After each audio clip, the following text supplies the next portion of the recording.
In a few weeks I'll be starting out on Kant on the Patreon channel, so that's one of the reasons for producing this podcast, just to let people know that, anyone who's interested in Kant. There's well over 100 podcasts on there now.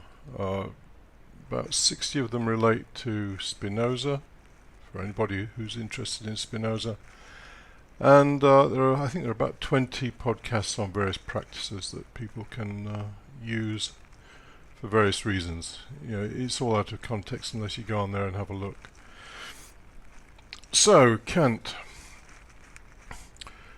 At the end of this month or the start of May, then I'll be launching into what will be about a 1 year look at Kant. And 1 year isn't going to do it, because Kant will mess with your mind.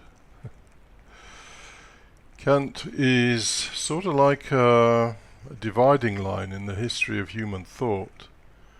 Before Kant we thought everything was out there. After Kant we realized that actually it isn't. Not everybody agrees with that point of view, but actually there are fairly compelling reasons to agree with it, and I shan't go into all of those. I'm hoping to complete this podcast in about 15 minutes or thereabouts. So you can see this picture of Kant. I think it's one of the more flattering ones, but and there's a quote there which will become meaningful a little bit later on. Now, what Kant did was basically question two lines of thought.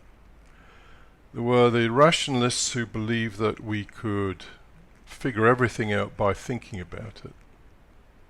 Spinoza, Descartes, Leibniz, good examples of that. The problem was that they were coming up with stuff that was well beyond our realm of experience. So they were talking about God and substance and the soul and various other things, and getting nowhere basically, because we can't possibly know those things for reasons I'll get on to a little bit later. And then, as a kind of backlash to that, we had the empiricists, and Hume was probably the best example of that, David Hume. And the empiricists said, well, actually no, the only thing that we can ever know is what we know through experience. But this raised certain problems. One of the problems was that it rubbished the idea of causality. And of course causality is the cornerstone of all the sciences, so if you rubbish causality you're rubbishing the sciences as well. And let me give you a quick overview of how it rubbishes causality. If you see lightning and then maybe a few seconds later you hear thunder, then you believe that the lightning has caused the thunder in some way. So you can see the lightning and you can hear the thunder, but you can't see the causality, the chain that links them together. If the only thing we can know is through experience, then where is this causality? The conclusion Hume came to was that actually it's just habit. The lightning happens, then the thunder happens, and we see that so many times that after that it's just like a habit. Oh yeah, there's a flash of lightning, we'll hear thunder in a minute. But that wasn't good enough really, because that meant that there's a possibility that we see lightning and, oh, well, there isn't a rumble of thunder. Or we put some water on to boil and it boils at 30 degrees instead of 100 degrees. There's no way of making order or viewing order in the world. So Kant was dealing with these things, and they pose a lot of problems. And he came out with what he called his Copernican Revolution. In fact, the Copernican Revolution is the essence of this particular podcast. What he said was, and here is a diagram of the thing that Copernicus achieved. So, prior to Copernicus, people believed that everything revolved around the Earth. Well, it appears like that, doesn't it? The sun seems to orbit around the Earth every day. And the stars seem to orbit around the Earth, and there was a very complex geometry that was created to try and accommodate all the various movements. And it consisted of circles within circles, and it just became more and more complex. It kind of worked, but there just was something that just didn't seem quite right about it. It just seemed overly complicated. Anyway, Copernicus came along and he said, well, does it all change if we put the sun at the center? So the Earth going around the sun. Now, you can imagine that this caused a certain amount of fuss with the church, because the Earth was supposed to be the center of everything. Anyway, it turned out that the motion of the planets could easily be calculated once you realize they weren't circles within circle movements, they were actually elliptical movements, just a simple ellipse. So a change of perspective changed everything. And this is what Kant did. He changed our perspective. So instead of looking at the world and saying, oh, what's important out there? Is it important that things are green? Or what can we know about the world that is predictable? Because Hume had already rubbished the notion of causality. What can we know that is meaningful and certain? The words that Kant would use are necessary and universal. Because that's the only kind of knowledge that reason is after.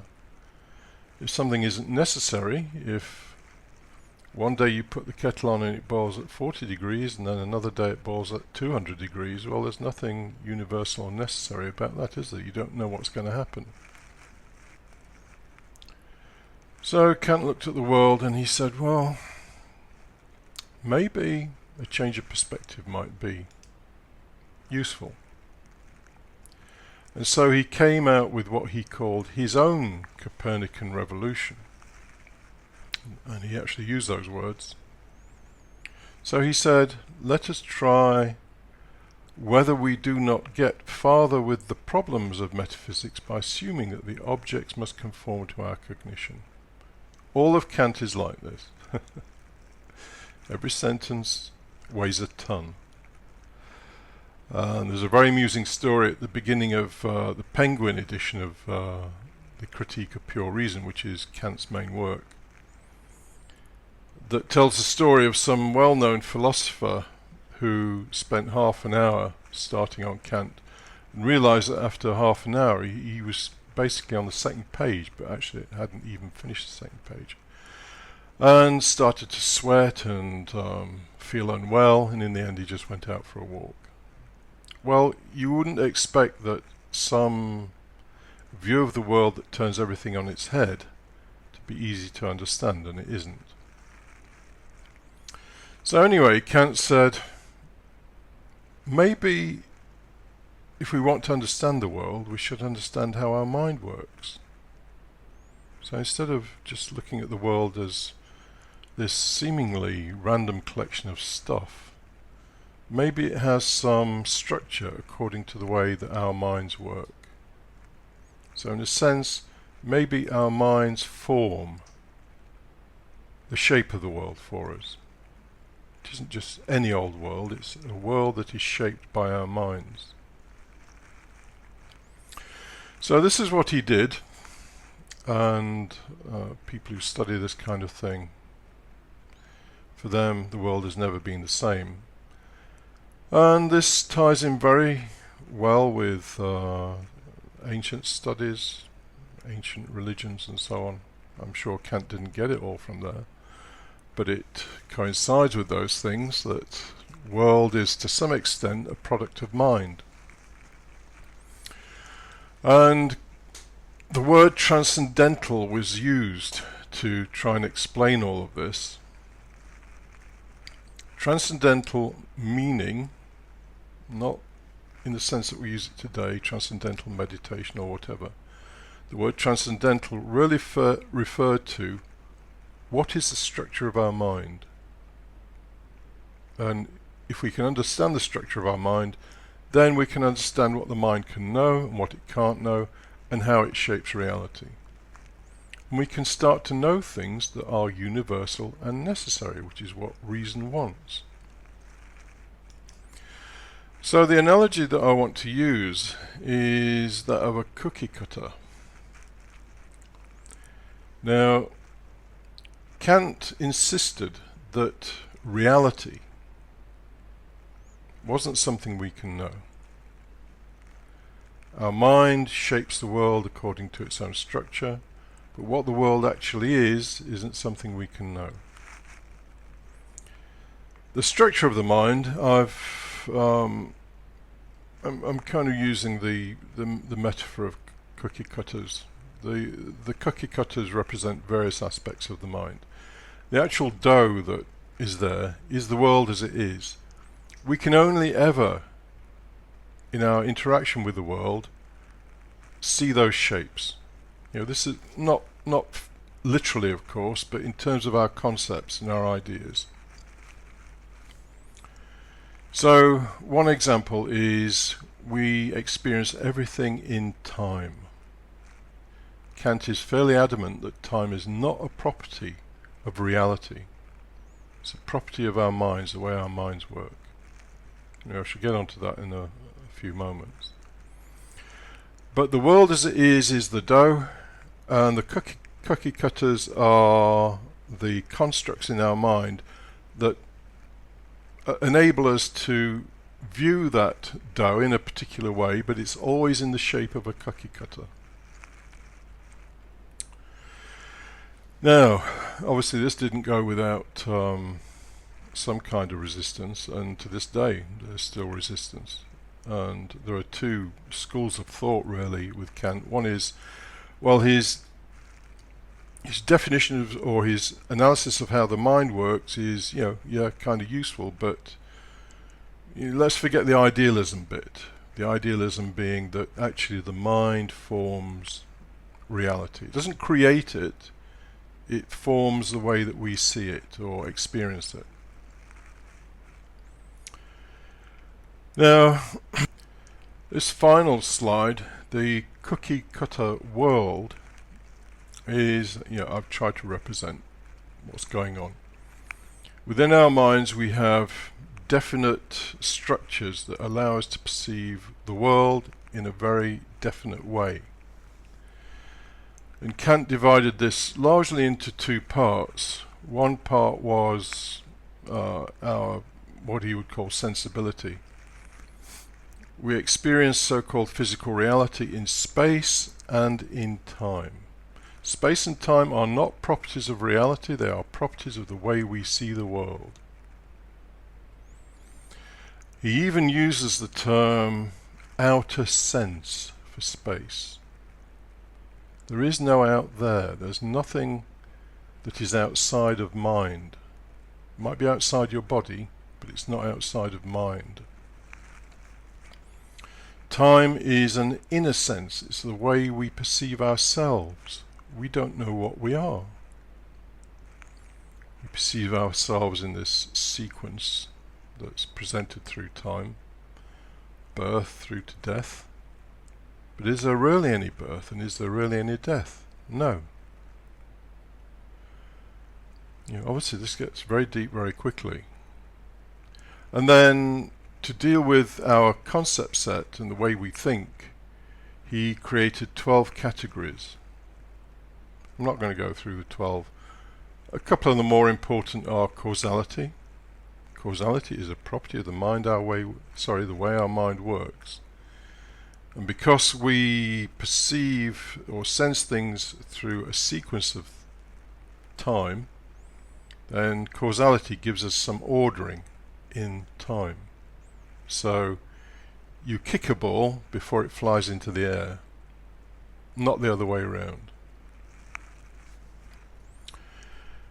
Substance, we experience some kind of permanence in our experience.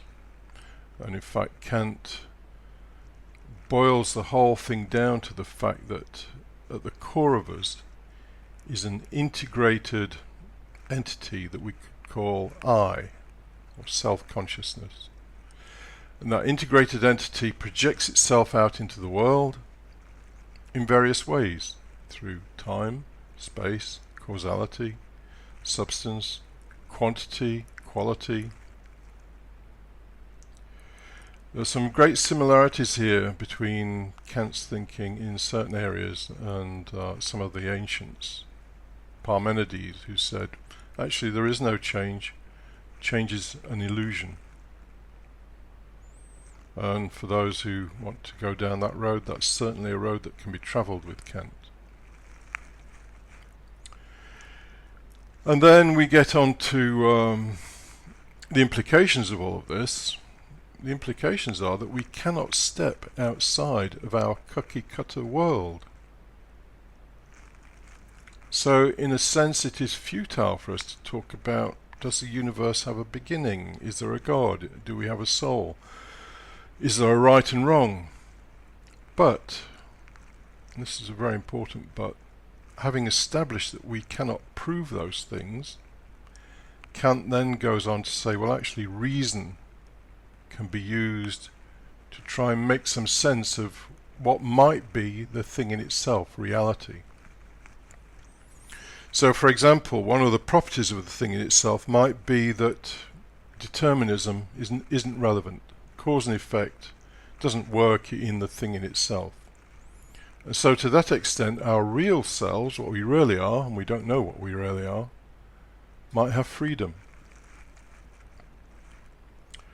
And one of the big ideas for Kant is duty. While our physical body might be subject to cause and effect, so we're thirsty and we need a drink, we're hungry so we eat, we're tired so we sleep, we feel angry so we lash out, you know, all of those kind of just pure cause and effect things that happen. He says, well, actually there's a part of us that doesn't operate like that. And his whole moral philosophy is based on that. Anyway, I think that's enough. These are heavy-duty ideas. For anybody interested, end of this month, beginning of next month, Kant will be on the agenda. We'll also be going through Spinoza. Spinoza will be gone through forever, but Kant will be the main part of the menu. And also Schopenhauer, whose work really is just an elaboration on Kant to some extent, and certainly based on Kant. Anyway, so if you're interested, just pop over to Patreon.